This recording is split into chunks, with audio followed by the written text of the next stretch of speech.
It's time to accelerate.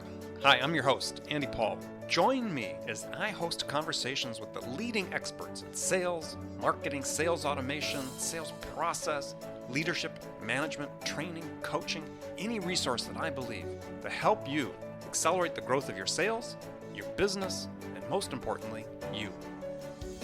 Hi, and welcome to the show. I am super excited to talk with my guest today. Joining me is Jon Ferrara, founder and CEO of Nimble.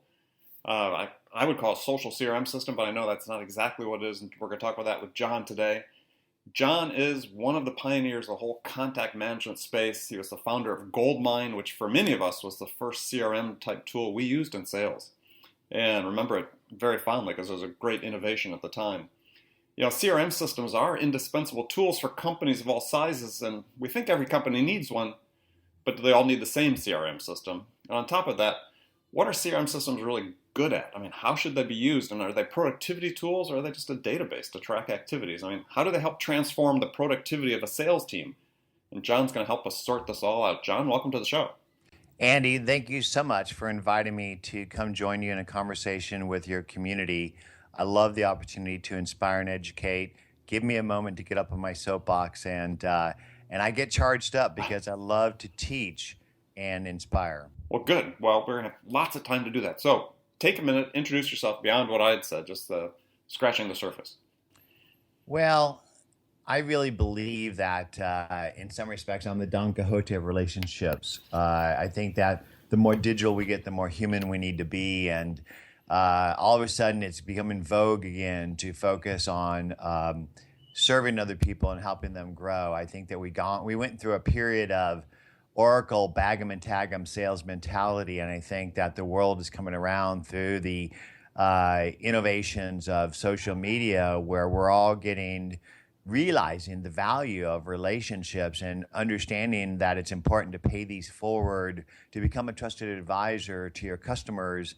And it seems like I've been building tools for this type of quote sales all my life, because I grew up on my dad's car lot. I was inspired by my Uncle Jon, who was president of IEEE and helped create microwave and radar at MIT in the 40s. So I'm a blend of sales and technology from my birth. And I got started building these tools when I was a sales guy out in the trenches, and I couldn't manage my relationships and my leads and my engagement, and not just my engagement, but my team's engagement, and not just the people in my district office, but people back at corporate as well. And back then, there was no Outlook, there was no term SFA, CRM, or market automation. Basically, when we created Goldmine, we were the first platform that integrated contacts, email, calendar, sales, and market automation for not an individual and for the whole team, not just salespeople, but everybody in the company, because everybody in the company touches the customer. So I think that what people loved about Goldmine was it empowered customer-facing business team members to effectively be on one page with customers to drive value. And ultimately, that's what I think we're here to do, is to drive value with customers. I think that service is the new sales. What do you think? Oh, absolutely. I mean, if you've read my stuff, you know that I believe service, you lead with service, right? Sales is a service you provide to the customer to help them get their job done. Amen.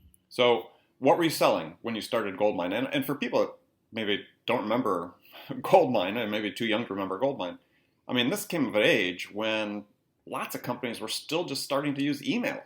I mean, it was really revolutionary at the time. I mean, we couldn't hardly believe that we could do this with that tool. So back in the day when I started Goldmine, there was email and network scheduling, and those were the network business apps on a network. So basically, there was a thing called Novell that tied printers and hard drives together to share them between PCs. And this is what you basically would use standalone software and say, can you get out of the accounting system so I can get into it? I remember those days, yeah. And basically, people manage their sales on a spreadsheet if they're sophisticated. Most people did it with a thing called a day timer. So you got leads on a sheet of paper, you'd cold call them, make notes on it, then you'd essentially put your appointments in your day timer, you communicate with pink while you're out slips, and you did your forecast on a spreadsheet. And I thought that was dumb. And because I had a background in computer science. I worked my way through school and in computer land. I understood every single microcomputer program on the market at the time. And so I saw there was a need to blend email and calendar to contacts so that if I brought up a contact, I could have context. What's happened, what's going to happen, who's done it, who's going to do it. If you have that for a team, everybody can be on one page. And this is what people expect when you pick up the phone, is to know who they are, know what's happened, and to be able to follow up and follow through. It's the basics that wins games. But I also saw that you needed to be able to manage a pipeline. But most importantly, you needed some automated marketing, because out of sight is out of mind, and out of mind is out of money, honey. So I trademarked automated processes 25 years ago, which is if this and that for people and companies. So if you put a name in the Goldmine database and it looked like this, Goldmine would do that. Day 1 this, day 7 that. If this happens, stop this and do that. So if you sold them something, Goldmine would stop the sales track and start the nurture track, because it's the its cycle with a sale. If you buy a car, people generally start looking for a new car 3 years later. And so, people talk about SFA, CRM, and market automation, not recognizing that Goldmine not only pioneered contact management, but pioneered the idea of blending sales and marketing together to power that. And I believe that we're coming around to say the same thing. If you look at what people are saying today, they're almost repeating what we did back in the day. So basically, HubSpot's talking about how sales and marketing should have never been split apart. Salesforce is buying Pardot and putting marketing together with CRM. Right. The problem is that I believe that CRM isn't really about relationships. It's about reporting. It's not for you. It's for management. Yeah, it's command and control. It is. So if you think about the typical cycle at a company, what you've got is you generate these eyeballs somehow. In the old days, we did it with interrupt marketing. Today, we do it by inspiring and educating people with content. But ultimately, you want to get their eyeball. You drive them to your website, and you somehow convert them into an identity, and you stick it in your market automation system. So you got to go out and buy HubSpot, Marketo, Eloqua, or some market automation tool that captures a name and begins to nurture them. Once they're lead scored, which means they do some behavior that says that this is something a human should engage with, you put it in the CRM, which is another X amount of dollars. So let's say $30,000 for HubSpot and God knows what for your CRM. Then you give it to your sales rep, and the sales rep actually needs tools to do hand-to-hand combat. So if you think about the market automation as the bombers bombing the towns and the infrastructure, you need to put boots on the ground in order to actually win the battle, which means the sales reps need an SFA tool, sales enablement, some type of tracking tool to begin to do the one-to-one communication. Because if you're sending messages via market automation, it's not one-to-one personal. So then they have to go out and buy some type of email tracking program like ToutApp or Yesware or something. And then they're going to need intelligence, because if they don't understand who that person is and what their business is about, they won't be able to effectively engage. And so if you put all these things together, market automation, CRM, sales enablement, and sales intelligence, you have a stack of sales tools that's too costly, too complex. And I think that Goldmine, in fact, I know that Goldmine did all that 25 years ago. And that's why I got back in this business, is because I think there's a simply smarter way to manage the customer lifecycle. And I think what people need to focus on is not just prospects and customers, but even the community around them, including their influencers. And it's not just sales and marketing that should be engaging with them. And so the idea of Nimble is to become the simply smarter social sales and marketing platform. Okay. So if you're a salesperson, give me what a daily routine would look like that's different using Nimble than it would be a conventional CRM system or this conventional sales stack that you talked about. Sure. So let's think about the typical sales rep. They get a lead, it's stuck in their CRM, and they're told to go get them. What do you do? Well, first off, you need to do your homework, because sales is a service. You need to understand who that person is and what their business is about. So you Google them, you look them up. Right. And then you're supposed to go and log that information in the company database. So you log who they are and what their business is about. And then you go and engage. Where do you engage? You engage in your inbox, and now more and more in Twitter, Facebook, LinkedIn, et cetera, et cetera. So you go and engage in those places. Then you go back to the CRM to log what you did. And so what happens is the biggest cause of failure of CRM is lack of use, because you don't want to have to go to the CRM to serve it. You're working for your CRM instead of it working for you. And I think that's dumb. That's why the number one selling app in the Salesforce App Exchange is a plugin to Gmail that allows you to edit and update Salesforce records. And so, by the way, did you know that there's 225 million global businesses and less than 1% use any CRM? Yeah, it doesn't surprise me. And so most people's CRM is their inbox or a spreadsheet. So that's why I think that your CRM should work for you by automatically building itself. And so instead of you Googling somebody, you can Nimble them, and Nimble will go out and collect all that information for you. And so going back to the typical workflow of a sales rep, after you've looked up who somebody is and what their business is about, then what you need to do is you need to engage with them somehow. And so what many reps do is they try to go out and figure out their email, and there's tools for that. Right. They cost $50 to a few $100 a month. And once you have their email, then you try to begin to nurture the relationship. And what most sales reps do is they send them emails, and they basically try to hook them into a conversation. And so they'll send one email, and if that person doesn't reply, they'll send the next email. If that person doesn't reply, they'll send the next email. And you get these emails, right, Andy? Oh, yeah, absolutely. Yeah. And so in many cases, those emails feel like they're sent by a machine because they're not really talking to you in a one-to-one personal way. Would you agree to that? Well, absolutely, because they're also all prefaced with the word hi. Yeah. Yeah. So basically, you got this SFA or sales enablement tool. You've got this CRM tool, and then you got the market automation tool. So when the lead goes in the database, the market automation tool nurtures them, sends them information, and that person, that lead, either goes back to the website and downloads a ebook, they go to a webinar, they go into our trial, and at some point that person scored high enough where the sales rep needs to get involved. They put it in the CRM.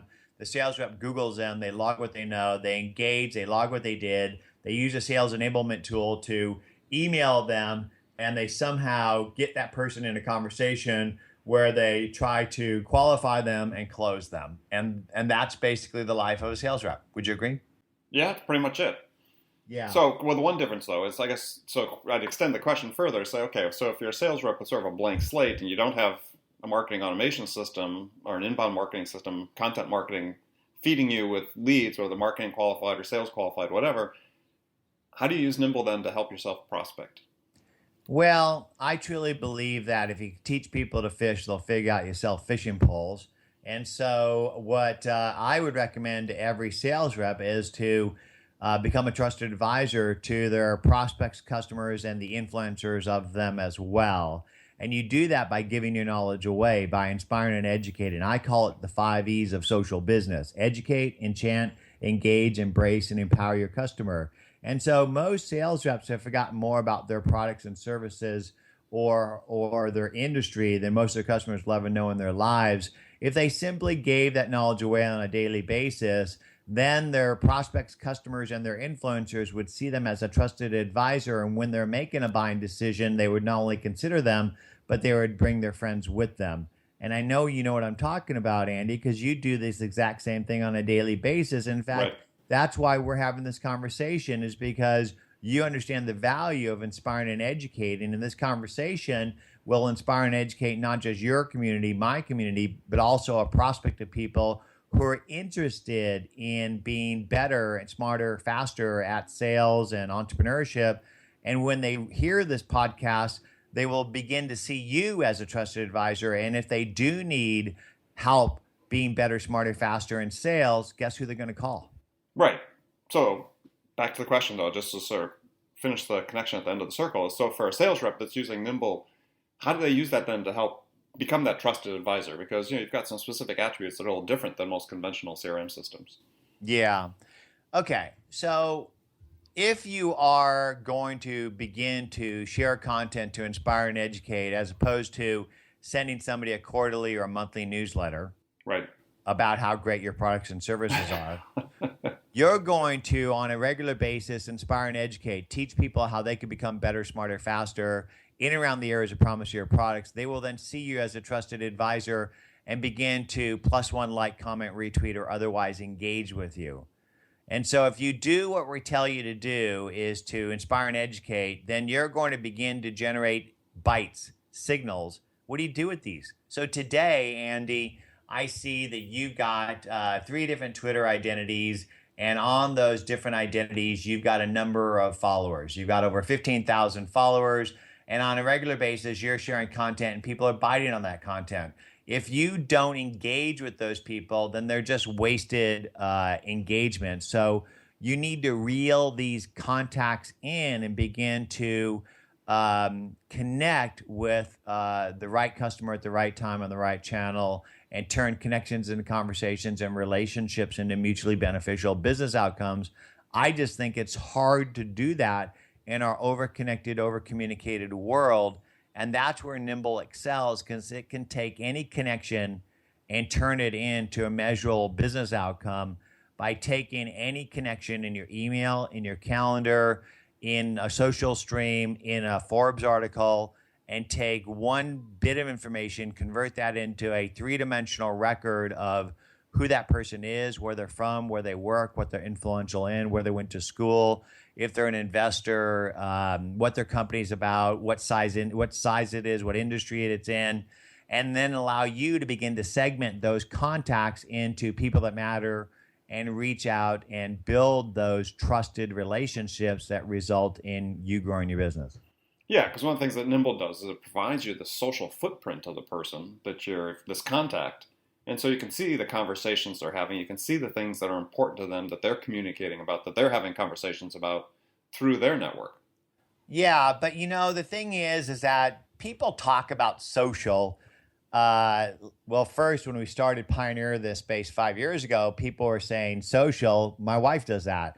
And today, I think that you can't throw a rock without somebody telling you that they're a social selling expert. But the reality is that business has always been social. People buy from people they like, and they like people that know them. It's your job to understand who somebody is so you can figure out how you can help them grow. But you do that by developing intimacy and trust. And that's usually built around sharing commonalities to break the ice and build that trust. It's just, in the old days, we did that by going in somebody's office. Today, you do it electronically. Nimble just makes it easier. But beyond the social aspects, I think that one of the key things Nimble does is it automatically builds the contact database by synchronizing your email and calendar to contacts for you and your team. And you can't underestimate the value of that, because that's what context is. Mm-hmm. Context is what's happened before and what's happening next.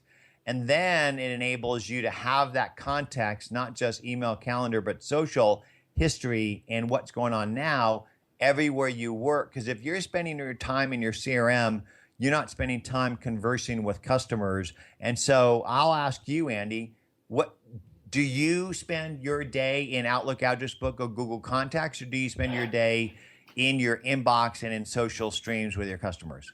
Yeah, the latter, absolutely. Okay. So if you're doing that and you come across a conversation, how do you follow up and follow through? How do you create a record? It's too hard.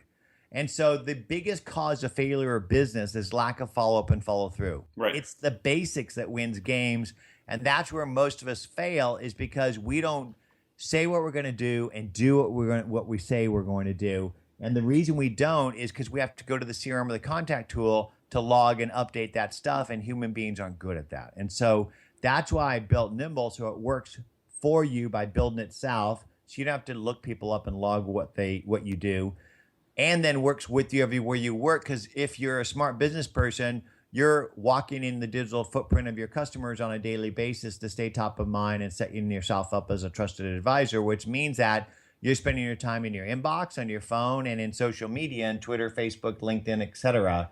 And so Nimble will auto-magically build records out of any bit of data from any place in those streams intelligently, or bring up a record to allow you to see the context and then get insights on them and their company. And most importantly, be able to schedule the follow-up and follow-through things that you need to do, because as John Wooden said it best, it's the basics that wins games. Absolutely. All right, we're going to take a short break here, and we'll be right back with my guest, Jon Ferrara. But John, before we go, I'm going to pose a hypothetical scenario for you. And I ask this question of all my guests. And here's the scenario. You're a new sales manager, been hired into a company whose sales have sort of flatlined, and the senior management wants to turn it around as quickly as they can. What two things would you do the first week that could have the biggest impact? So think about that, and we'll come back and get your answer after the break. This is Andy Paul with my guest, Jon Ferrara. Attention, sales leaders. Would you like to give your sales team the tools to drive more quality connects, scale their outreach, and spend more time selling? Well, you can with LiveHive. Get your ROI. Try it now at livehive.com/ROI. That's LiveHive, LIVEHIVE.com/ROI. Hi, welcome back to the show. My guest today is Jon Ferrara, founder and CEO of Nimble. You can find them at nimble.com. So, Jon, let's talk about the hypothetical scenario I posed right before the break. New sales manager hired into a sales turnaround situation. What two things could you do in the first week that would have the biggest impact? Well, Andy, the funny thing is about most businesses is that they ignore their existing customers. And the easiest person to sell to is somebody that you've already successfully sold to before. Right. And so the first thing I'd do is I'd go in and mine their data. I'd mine their accounting data and their CRM data to identify people to reach out to reignite relationships, to begin being part of the decision cycle on helping them become better, smarter, faster. Then what I do is I take the profile of these people that I found that are sort of perfect fit customer, and I'd apply that lens to the pipeline that we have existing so I can narrow the focus on the best people, or I'd use that profile to go find new people out in the stream through a variety of methods to fill the pipeline up. Love it. Great answer. Great answer. So let's talk about sales productivity. I mean, because one of the things that with CRM tools, maybe fewer than 1% of the companies, enterprises in the world have one.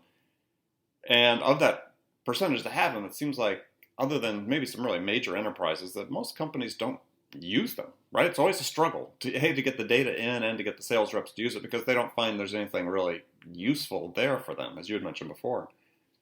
How do you begin to address that issue? I mean, it seems like the whole category is sort of at risk if people aren't using the tool. I mean, how do you use CRM as a sales productivity tool as opposed to just a command and control tool? Well, the fact of the matter is that CRMs are not sales productivity tools. CRM systems are reporting platforms. It's a database that you define what data you want to beat your sales reps to type in, and then what reports you want to get out of that. And your sales reps hate the CRMs. It's a fact of life. And that's because the CRMs don't do anything for them. They have to go look people up. They have to log what they did, log what they know, and log what they think they're needing to do, and log their forecast. But where is the CRM actually delighting that sales rep by automatically building itself and then working with them wherever they work and mining that information to help them to connect to the right customer at the right time on the right channel? It's not. And so if you think about it, what sales reps loved was their relationship managers, their gold mines and their acts and their telemagics, because it was about powering them. They loved the fact that Goldmine would automatically do work for them because, let's face it, human beings don't scale. There's a Dunbar limit to the amount of contacts that you can manage in your head. It's 100 to 200, and most people have 10,000. And so I think that there's a term SFA, Salesforce Automation, that was really about empowering sales reps, whether you talk about contact management or SFA. Today we call that sales enablement, we call that sales intelligence, right, and we call that email tracking. And so the reason why most sales reps pay out of their own pocket for the sales enablement tools is because they want to be successful. They want to get those high commissions. And I could tell you the story of an Oracle sales rep that contacted me to gift me dinner with their CEO and CIO at Nobu, which I took him up on that. Of course. And to go to an air show to see the Blue Angels. Now, how many emails do I get like this on a regular basis from sales reps wanting to do a Dodger game or whatever? You know, it happens a lot, but this one particular one stood out to me But it was also interesting that he uses ClearSlide to do that. And I quizzed him. I said, well, does your company pay for this? He says, I pay for it. And so ClearSlide is not different than ToutApp or Yesware, which is an email tracking program. And basically what these programs do is they allow you to build templates and then send these templated messages to people and track if they opened it, if they clicked it, if they replied, if they didn't reply, and automate the follow-up. The problem with a lot of these tools is that they come from a machine. You can see they came from those platforms as opposed to their personal email address. And that's how I knew he was using a machine. I believe that in order to break through the over-connected, over-communicated clutter, you need to, first off, start out with a database that has insights and context. Then you can segment that database effectively and then message them in a one-to-one way. Even if you're sending 50 emails, the email comes from you. It's messaged to them, to Andy, and it references things that are contextual, that shows that you've taken time to understand them and their business so that when they read it, it basically feels personal. So if I was sending you a templated message from Nimble, it would come from your email or my email, Jon at Nimble, and then it would have reference to our areas of commonality, the last time we spoke, the status of our connection, something that said this is not a machine. And I think that that's what the future of CRM will be, is a blend of marketing automation, the typical customer reporting management that's necessary for management, but also the sales enablement and sales intelligence that you need for the customer-facing rep to do the hand-to-hand combat. And I think we need to move beyond prospects and customers and sales and marketing to a vision of a unified team at a company engaging the community around them in a unified conversation, because today you have islands of information in a company: CRM, sales and marketing, social media, accounting, and then you have your contact tools, and nobody talks to each other. No, I'm just sitting here thinking about what you said. Yeah, you caught me. Yeah, it's an interesting vision, right? Well, I mean, if you really have the focus on the customer, then these silos really just begin to break down. So let's talk about the silos for a second. In a typical company, you've got a sales system, a marketing system, a social media system, and an accounting system. So let's say it's Salesforce, NetSuite, Marketo, Zendesk, and Hootsuite. And you can change those out to be, SMB versions of those or whatever. But and then you have your contact tool: Outlook, Address Book, or Google Contacts. So you have contacts in 6 places, right? And you have these tools being used by all these different departments, and none of them talk to each other effectively. And in many cases, if you're using Google Apps, the contact record is different for every team member. So do you use Google, by the way, Andy? I do. Okay. So you may not use it with a team, but did you know that Google Apps contacts aren't connected to the email or calendar? So if you bring up a contact, you don't have context. And every single team member has a separate contact database, which means you don't even have a unified contact database. So in many companies today, which for Nimble, over half of our customers are using Google, they don't have a unified contact record in their company. And that's what Goldmine started with 30 years ago, was unified contacts for everybody in the company, automatic email and calendar to the contact, with automated sales and marketing in order to nurture and close business. So, it's funny is that the more things change, the more things stay the same. Yeah. And it seems like everybody's sort of coming back to this vision of what we built with Goldmine. But today, you need even more help. And that's where the intelligent data comes in. People will tell you everything you need to know about them and their company, and they have an expectation that you're going to use this information to understand who they are and personalize your service. And the reality is most people don't take advantage of this. So I think that there really needs to be a rethinking of what CRM is, how companies engage customers, and how they work as a team to do that across their whole organization. Well, and I think that's really the key point. I don't the fault is not so much the fact that there's, the centralized data or this command and control structure and CRM and so on. It's that it's not about putting the customer first, right? Yeah. I mean, if we get salespeople to start thinking about the fact that they have to be deliberate and thoughtful, every time that they're reaching out to interact with a prospect, right? I mean, what is the goal? What are they trying to achieve? What's the value they're going to deliver by consuming some of the prospect's time? What are they going to give them in exchange for that time? And then you can start making a real change, right? Again, the tool like you're talking about with Nimble that provides, all the elements of the sales stack pretty much into one source, starts becoming pretty valuable for these people, because if they know how to use it, take advantage of it in service of the customer, then it's a whole different world. And I love what you just said about valuing your customer's time, which means doing your homework before a meeting. Yeah. You should already know who that person is and what their business is about and how you might help them become better, smarter, faster. You certainly want to go into the meeting and ask open-ended questions and listen to learn more, but you shouldn't be starting fresh at the basics. No, that's really sort of one of my frustrations, in this business that I've been in for a long time, and I'm, as you said, trying to educate and inspire people, is that we see these same mistakes being repeated over and over and over and over again, even by companies whose products that they're selling ostensibly solve the problem, right? I mean, there are companies that are selling like dialers, right? We're going to improve and modernize the technology for inside sales teams. And I know, because I know the principals of several of those firms, that they know what they should be doing, but their salespeople still call me all the time or send me email, and I'm not a prospect. I'm not their prospect. I know what their ideal client profile is, and it's not a one-man shop, right? So these companies are still guilty of it.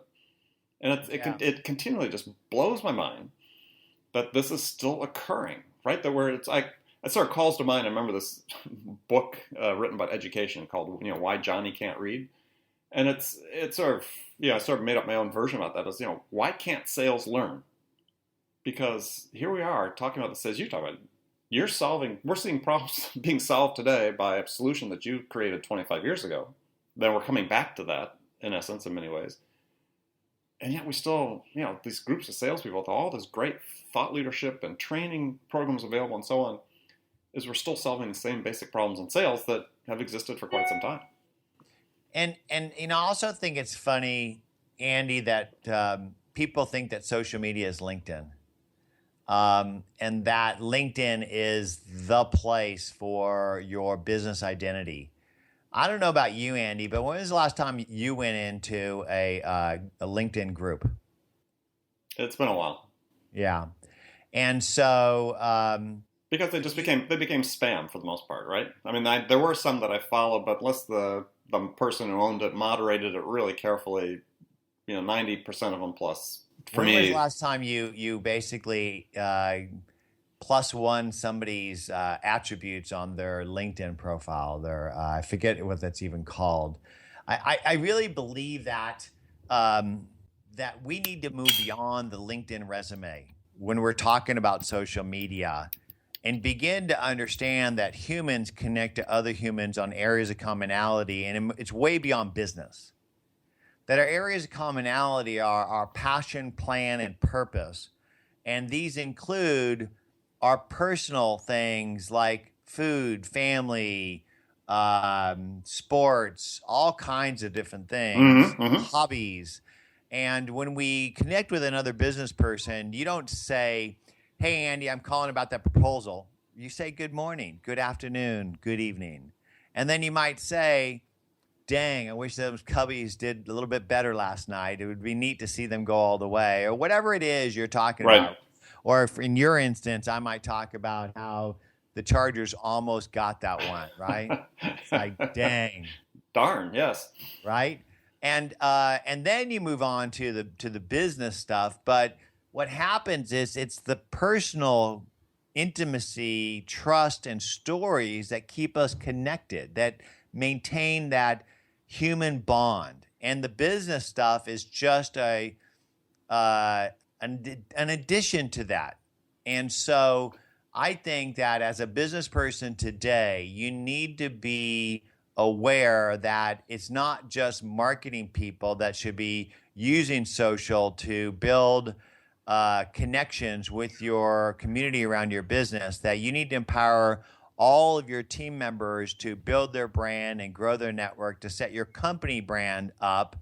And then those brands and those conversations shouldn't just be on LinkedIn. It should be on all the different places that your customers communicate and consume information. And today, that goes beyond Twitter, Facebook, LinkedIn, Pinterest, Instagram, Foursquare, Google+, and places like Blab. So I see that you, on a regular basis, share content across all those different identities.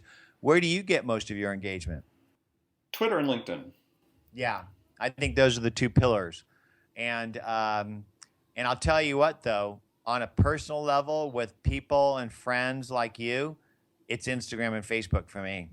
Yeah, I mean, I'm migrating more into Facebook, and I absolutely see that in 2016 for me is going to become much, much more prevalent in my plans and my work.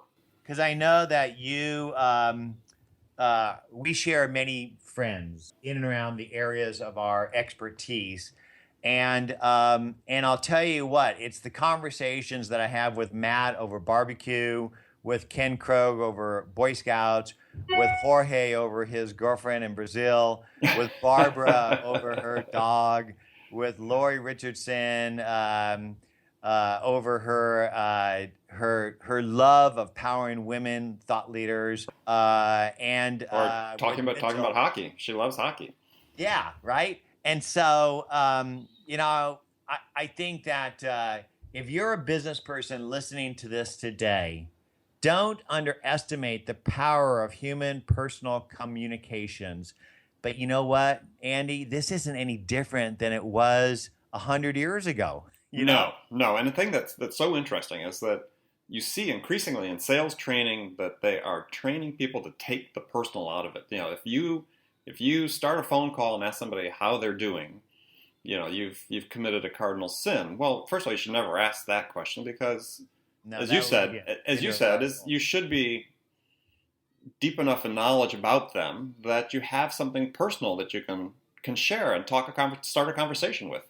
Talking about sports, talking about the family, talking about whatever, right? That you've seen out there. And you have the opportunity. Before the internet, the way I used to do that, I'd go into a customer's office the first time I was meeting them, right? I would oftentimes, back in the days of making lots of cold calls, walking the streets. And if they had, a Green Bay Packer pennant hanging in the office, I'd talk about it, right? I'd look for visual cues because people, back then, before cubicles, when people had offices and so on, they had stuff arrayed on their desk that was, communicating something about them. And they loved engaging. It didn't take a lot of time. In fact, it saved time ultimately because you made that connection. Exactly. And so this is what I teach is about the power of human connection to build intimacy and trust so that person opens up to you about their business issues, which as a professional you can then solve. And the problem today is where you're doing that a lot of times is in your inbox and or your business tools and or in social media, but it's one dimension. And so you need multiple dimensions to fully understand who somebody is. And I teach a story about that to find a point on a map, you need longitude, latitude, and altitude. And if I just gave you my longitude and altitude, can you find me? I don't know. Possibly at some point, yes. I mean, there's a finite number of spaces that fit that, so eventually I could, yes, but it'd take a while. Longitude and latitude is the X and Y, and altitude is the height. So without the one of the X or the Y's, you're not gonna find me unless you're flying around the Earth with a. Well, I said as you go up 360 degrees around the Earth, there's a finite number of places you could be, but it would take forever. So you won't find me, right? So basically, it's kind of like saying, one dimension is enough to understand somebody. And so what Nimble does is if you put a name in the database, it'll automatically map their identities across all these different spaces, Twitter, Facebook, LinkedIn, Pinterest, Instagram, Foursquare, Google+, Crunchbase, AngelList, etc. But not only map the icons, because the icons don't tell you the story. We bring the data down into the database, which means you have who they are, where they're from, where they work, what they're influential in, where they went to school, where they last checked in, if they're an investor, et cetera, et cetera, et cetera, what their business is about, what industry it is, what size it is, what revenue it is, what location. But the cool thing about it is by the time this podcast hits, you will begin to be able to build smart segments on that data. So not just the data you put in the database, which is going to be limited, but the data that we bring down from their identities, which they're personally updated on a regular basis. And then you could build smart segments and let Nimble take action for you. So if somebody follows you that looks like this, you could do that. Somebody signs up for a trial or goes to your website that looks like this, you could do that. Where it could be day 1, do this, day 7, do that. And ultimately, we all need a little nudge on our shoulder that helps us because we are truly over-connected and over-communicated, and it's hard to find the needles in the haystack these days. What do you think? Well, I think it's a great idea. Just make sure I understand. So what you're talking about is you're adding some sort of rules-based capabilities in there so that if certain things occur, this needs to happen. Yes, but the first thing that we're adding is Nimble today automatically maps people and company identities across all the spectrum. We also bring the data down and keep it up to date on a daily basis. So that's what I mean by we're the first CRM that works for you by building itself. We automatically link email and calendar so you have contacts. We automatically link the identity so you have insights. Now you'll be able to begin to segment that into groups, which means I could then say, show me all the sales thought leaders that are in San Diego. Show me all the people that are connected to AAISP. Show me, and then you could take action against that. And so I think that that's a huge step up in the whole idea of smart data, big data, and social data. And one of the things I'm really excited about is the fact that we do this for you automatically on some of the key data segments. So we will pre-facet the data to give you the top N occurrences of title, company, industry, area of influence, location, school, which means that you can automatically know the fingerprint of your best customers and all their different facets and then be able to segment off that, which for me, I think that CRMs are databases. Mm-hmm. The biggest problem with the database is bad data.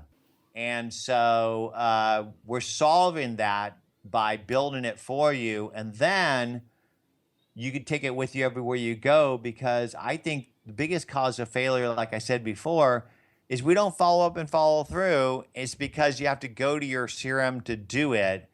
And I think one of the things we all need is something that takes action for us. And so today, these, having to go out and get these sales enablement, sales intelligence, market automation, CRM things, it's just all too much. And so if I go to your website and look at what you use for marketing automation, I could tell you right now what you use. Mm-hmm. You're using, hang on a second, HubSpot. Correct. And so the thing is that for somebody to go out and buy, HubSpot, Wistia, WordPress, and get all that working together, it's quite a bit, isn't it, Andy? Yes. And expensive. Aspects of it are, yeah. Yeah.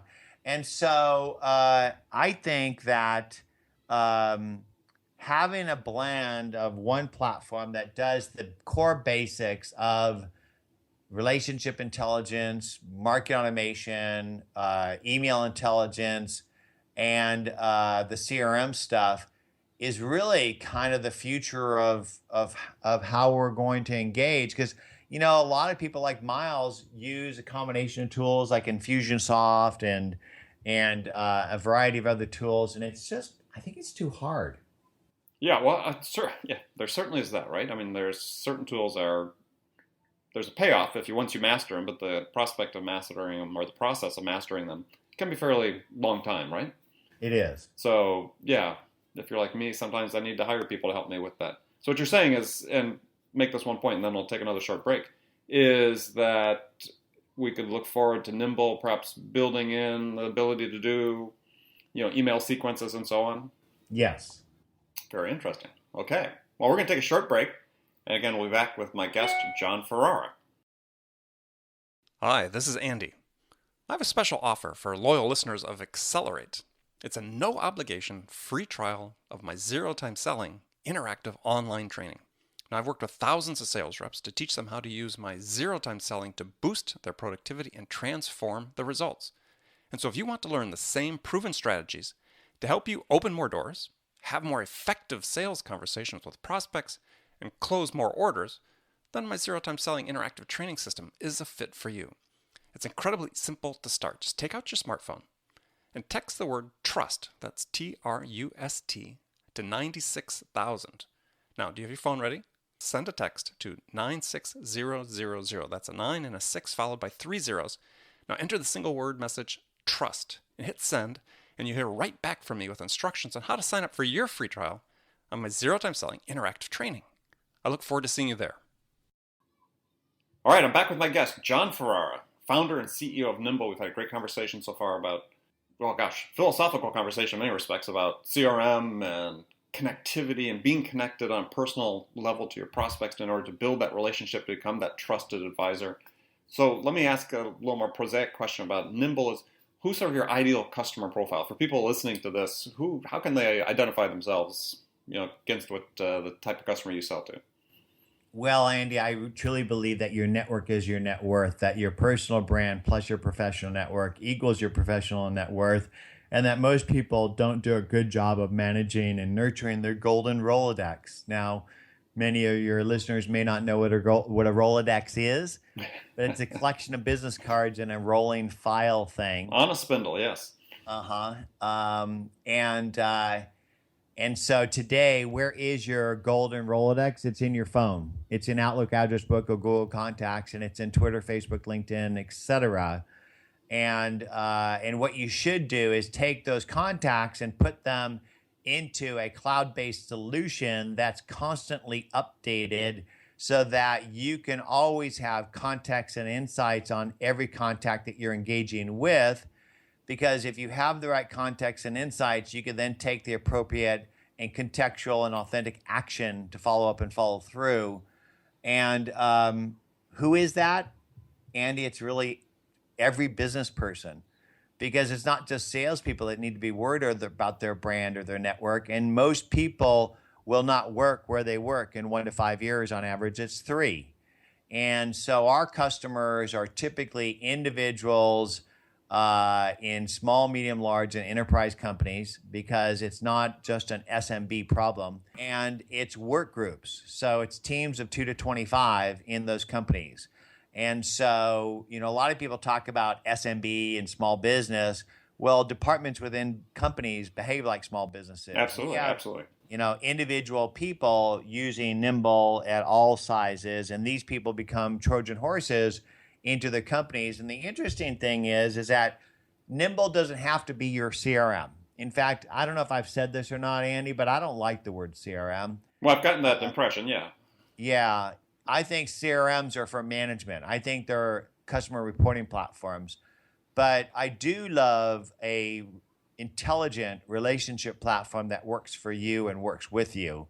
And I think that's the future of business. So my vision is I'm going to give away Nimble in the cloud and on your phone, and let you put your golden Rolodex in there and nurture it, curate it, and then slowly upsell you into a smart marketing system, because I think we all need our own personal, intelligent relationship platform, and then use that as a Trojan horse to go into a business, because Nimble will actually work inside your CRM.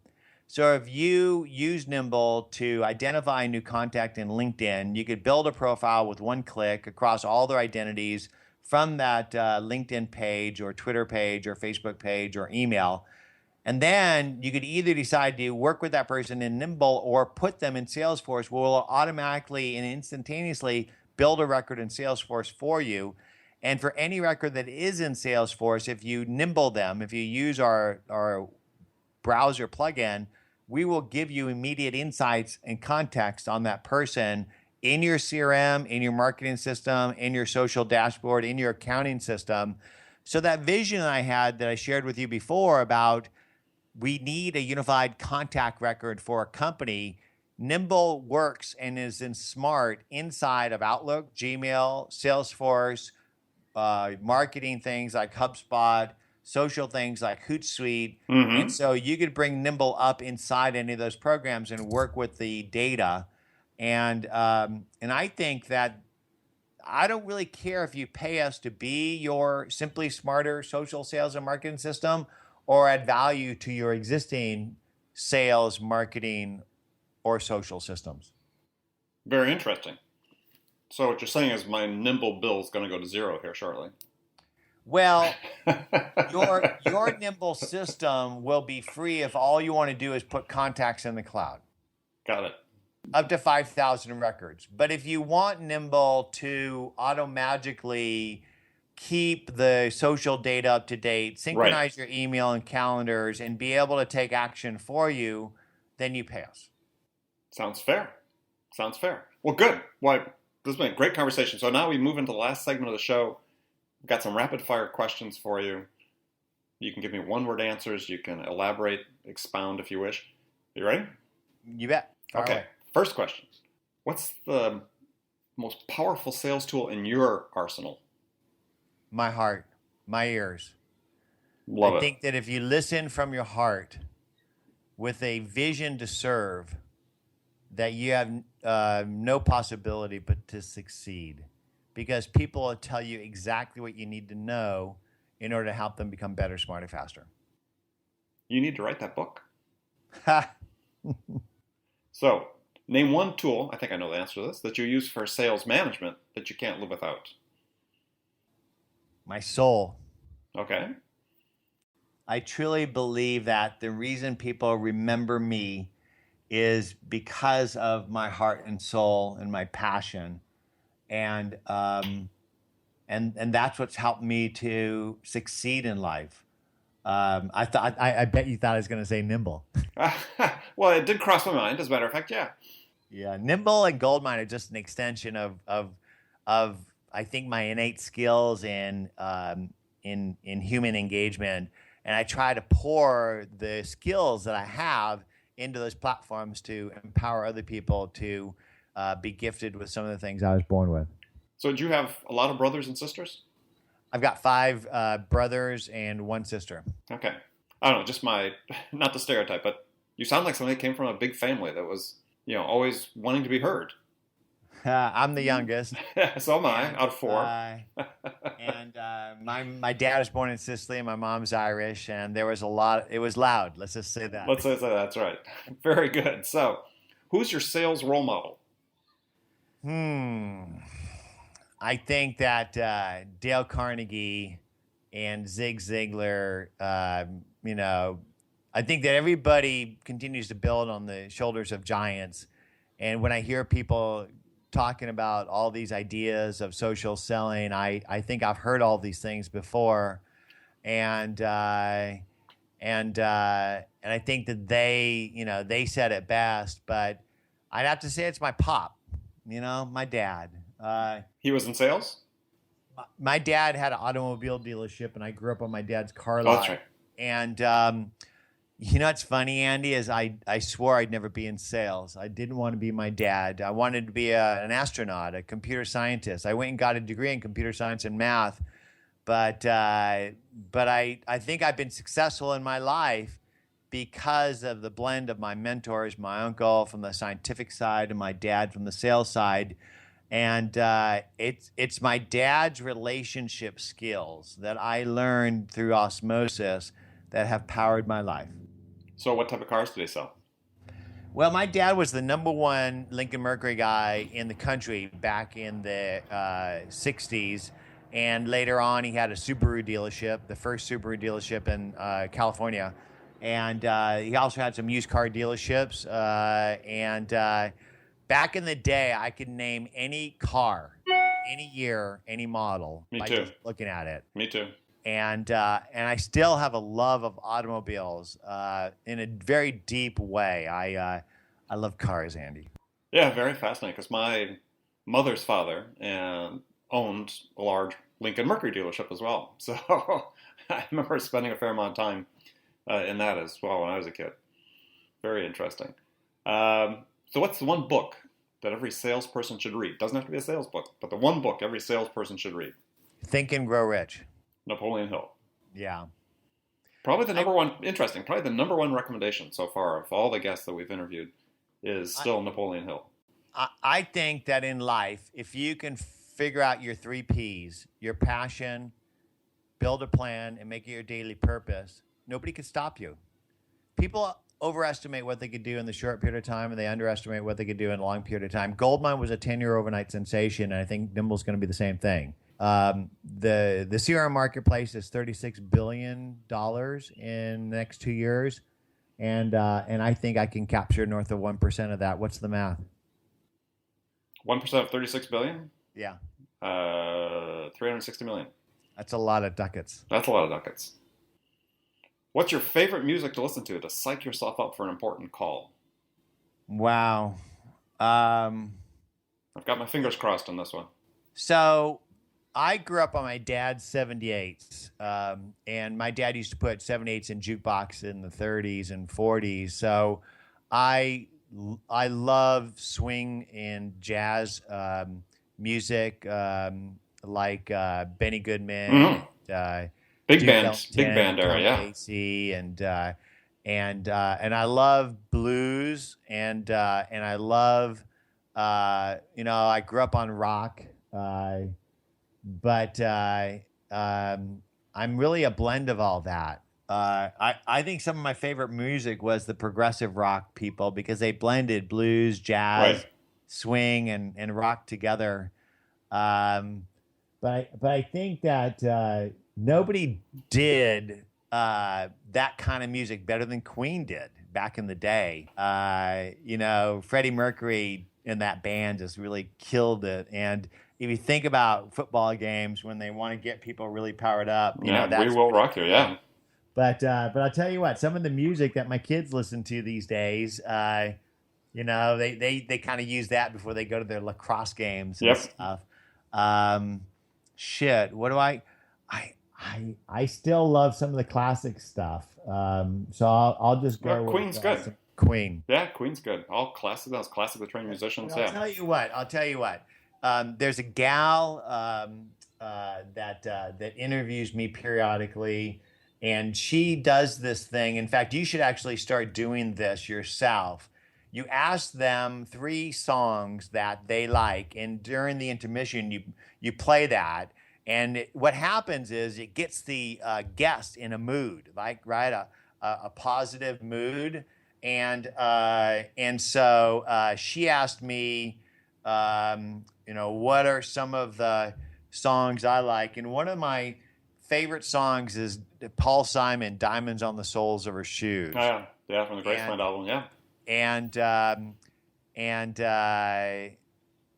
And so she would play that, and that's such an inspirational song. It's such a positive song. Yeah, we'll have to check. As long as I don't have to pay royalties, that's a great idea. Okay, cool. I don't want ASCAP coming after me. So, what's the first sales activity you do every day? I prepare for my day the night before. So Okay. The first thing I do every day is I prep myself the night before by reviewing what's coming up, who I'm doing it with, what's happened with those people before, what's going on in their lives, and what are my goals for this engagement. And because it was so much work to do that, I built Nimble. And one of the things I built in Nimble was a new smart agenda. So there's a new iOS app that's coming out in the next week or two. And what it'll do is it'll read your calendar off your phone, read your phone book off your phone, magically put that together into a smart agenda where before you meet with somebody, it shows you your day, It shows you the people, allows you to drill into those people to get a rich Nimble record on them, showing you what's happened, what's going to happen, and what's going on in their lives, including their social profiles. And I don't know if you know it or not, but I use that to connect with you. I walked in your digital footprint. I added value to your conversation. And I figured out what was going on in your world. That's how I knew you were talking to Miles. Mm-hmm. And also this morning when I needed to contact you before my daughter's conference that I had to push this meeting a little bit, I used it to connect with you, to call you. And so I think that in our overconnected, overcommunicated world, we need help. And so you should prepare the night before so you could let things muddle in your head during the night, and you could not worry about last minute before a meeting, so you could be present and focused with people. Because that's, I think, I tell people this often, Andy. I think the reason we're on this planet is to grow our souls and help other people grow theirs, and we do that by being present with other people, by listening to them, and figuring out their passion, plan, and purpose. And through that conversation and vibration, we power each other to succeed. And in the end, that's all we leave this earth with, is those vibrations of those connections. Oh, I agree. Being present, listening. That's what it's all about if you're in sales. Hey, I want to thank you, Jon, for joining me today. My guest has been Jon Ferrara, CEO of Nimble. Jon, please tell folks how they can find out more about Nimble. If you want to learn about Nimble, just go to www.nimble.com. Follow us on Twitter @Nimble. Connect with me on Twitter. I'm JON_Ferrara, FERRARA. And Andy, thank you so much for the opportunity to connect for this conversation. It's these types of connections that deepen relationships, and I truly value yours and our friendship. Well, I do as well, Jon, and this was just so much fun, as always, to talk to you. So remember, make it a part of your day, everybody. Make part of your day every day to deliberately learn something new to help you amp up your business. Subscribing to this podcast is an easy way to do that, because that way you'll make sure you don't miss any of our great conversations with top experts like our guest today, Jon Ferrara, who share their experience and expertise about how to accelerate the growth of your business. So thanks for joining us, and until next time, this is Andy Paul. Good selling, everyone. Thanks for listening to the show. If you like what you heard and want to make sure you don't miss any upcoming episodes, please subscribe to this podcast on iTunes or Stitcher.com. For more information about today's guest, visit my website at andypaul.com.